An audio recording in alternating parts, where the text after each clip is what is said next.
राजकारण आणि समाजकारण या भौतिक सेवेच्या दोन गोष्टी आहेत की एखाद्याला जर सेवा करायची असेल तर ह्या दोन गोष्टी प्रकर्षाने पाळाव्या लागतात. पण काही मंडळी ही समाजात आणि राजकारणात अगदी वेगळ्या पद्धतीने दिसून येतात. नव्हे तर ती जन्माला येत नसतात, ती अवतरत असतात. आमचे संत सांगतात, देहे त्यागिता कीर्ती मागे उडावी, मना सज्ज नाहीची क्रिया बघा, की अशी माणसं की ज्यांच्या मृत्यूनंतर किंवा जन्मानंतर फक्त त्यांच्या नावाला आठवण ठेवत नाही तर त्यांच्या कामाला सुद्धा आठवणीत ठेवतात.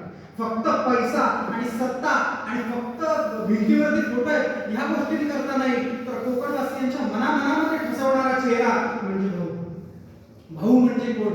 प्रभाकर नारायण पाटील हे नावच पुरेसं आहे. समाज सेवा करण्याकरता अगदी सुरुवातीपासूनच शस्त्र नाही हातामध्ये, मग काय करायचं? हातामध्ये लेखणी धरायची. आम्हा घरी घन शब्दांची चरतने, शब्दाची शस्त्र यत्न करू. आणि अशा रीतीने समाजाची सेवा करण्याकरता उतरलेला एक मनुष्य जो एक उत्कृष्ट असा समाजसेवक होतो, उत्कृष्ट असा सुधारक होतो, किंबहुना उत्कृष्ट असा प्रशासक होतो.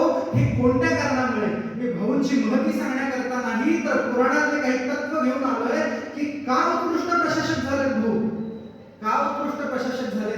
अनेक पुराणांचा आधार घेत आज त्यांची कथा तुमच्या समोर मांडतोय.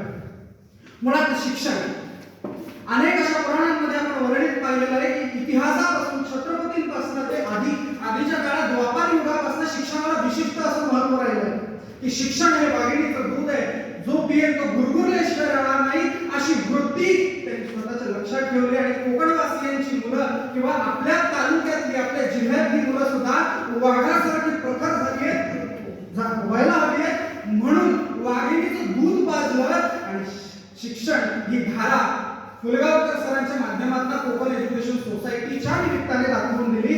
तो उत्कृष्ट प्रशासक म्हणजे शासक नव्हे, लोकांचा सेवक.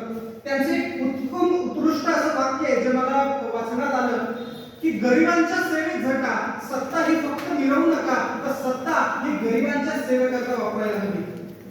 असं उत्कृष्ट वाक्य ज्यांनी दिलं त्यांचे अनेक कार्य संस्मरणासारखे की ज्याच्यामध्ये वृत्तलेखनापासून ते पत्रकारापासून अनेक अशा भूमिका आपण त्यांच्या पाहिलेल्या आहेत की ज्याच्यामध्ये त्यांचे अनेक असे कार्य आतापर्यंत लक्षणीय आहेत. अनेक असे कार्य त्यांचे लक्षणीय आहेत जे आपण आतापर्यंत पाहिले की ज्याच्यामध्ये प्रामुख्याने गाव ठिकाणाचा विकास नव्हे रायगड जिल्हा परिषदेचा विकास. जन्मापासूनच लाल गोट्याखाली आलेला हा प्रखर सूर्य तळपतो कोणाकरता? गरिबांकरता, कोणाकरता? गरजूंकरता, कोणाकरता? रायगड जिल्हावासियांकरता. का तळपतो? बुडते हे जग न देखणे डोळा, येतो कळवळा म्हणूया. या कळवळापायी लोकांपर्यंत पोहोचावं, लोकांची सेवा करावी अशी वृत्ती धारण केलेला संन्यस्त योगी म्हणजे उत्कृष्ट प्रशासक. छत्रपती शिवाजी महाराजांचे थोर विचार ज्यांनी स्वतःच्या मनामध्ये रुजू केले, त्यांच्या प्रत्येक गोष्टी या छत्रपतींसारख्या किंवा छत्रपती शिवाजी महाराजांकडून प्रेरणा घेऊन उत्कृष्ट प्रशासक या पदाकडे त्यांनी वाटचाल केलेली आहे. की आधी एक उत्कृष्ट अशी फळी तयार केली की ज्याच्यामध्ये विद्यार्थी जिद्दीचे चिकाटीचे अनेक असे संघ संस्थापित केले आणि त्याच्यानंतर कार्यान्वित केलं. त्याच्यामध्ये प्रखर ज्ञान आणि त्याच्यामध्ये सर्वात महत्त्वाचं ते म्हणजे लोकांपर्यंत पोहोचणं, लोकांपर्यंत जनमानसात पोहोचणं. कारण की तरुणांपर्यंत जो प्रशासन पोहोचतो तोच प्रशासक उत्कृष्ट होतो असा इतिहास सांगतो. श्रेयो हि ज्ञान भाषा ज्ञान विशेषते आद्यंत अंत कौंतेय मतेश्वर मते उदा.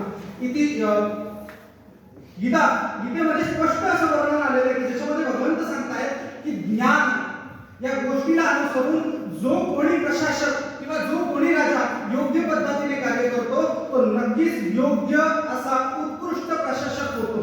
पण त्यांनी ह्या सगळ्या गोष्टी रुजवण्यामागचं कारण फक्त मी आणि माझी घराणेशाही नाही टिकली पाहिजे, उद्या पार्लिमेंटचा राज्यसभेचा जो काही नेता असेल तो माझ्या जिल्ह्यातनं तयार झाला पाहिजे, माझ्या तालुक्यातनं तयार झाला पाहिजे अशी जिद्द त्यांच्या मनामध्ये होती.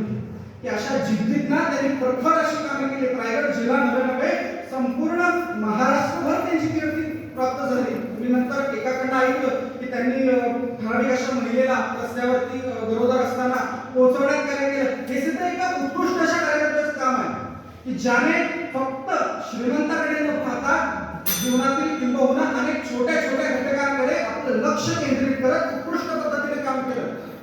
नाहीतर फक्त मला मतं मिळावी किंवा मला फक्त सत्ता मिळावी ह्या उद्देशाने जर मी काम करणार असू तर मात्र त्या सत्तेला काही उपयोग नाही. पण सत्ता ही फक्त आणि फक्त लोकांच्या सेवेकरता असते किंवा समाजसेवक उत्कृष्ट असा समाजसेवक फक्त आणि फक्त समाजाच्या सेवेकरताच असतो हे त्यांनी दाखवून दिले स्वतःच्या कार्यातून, की ज्याच्याकरता अनेक अशी पुराणात सोडताना एवढंच म्हणेन त्यांच्याकडे सुंदर असं माझ्याकडे वर्णन आहे. मी आता शोधूनच काढले दासबोधाचं सुंदर असं वर्णन आहे. देहे त्यागिता कीर्ती मागे उडावी मना सज्जन ह्याची क्रिया धरावी मना चंदनाचे परित्वाज जावे परी अंतरी सज्जनानी व्हावे. खरं तर स्पर्धा कमिटीला धन्यवाद देईन की आतापर्यंत आमच्याकडून दुर्लक्षित राहिलेला असा घटक आम्हाला स्पर्धेनिमित्त अभ्यासता आला आणि खरंच उत्कृष्ट असा घटक याच्या पुढेही आम्ही अभ्यासत राहू अशी वर्दी देतो आणि या व्यासपीठांची रजा घेतो. जय हिंद, जय महाराष्ट्र.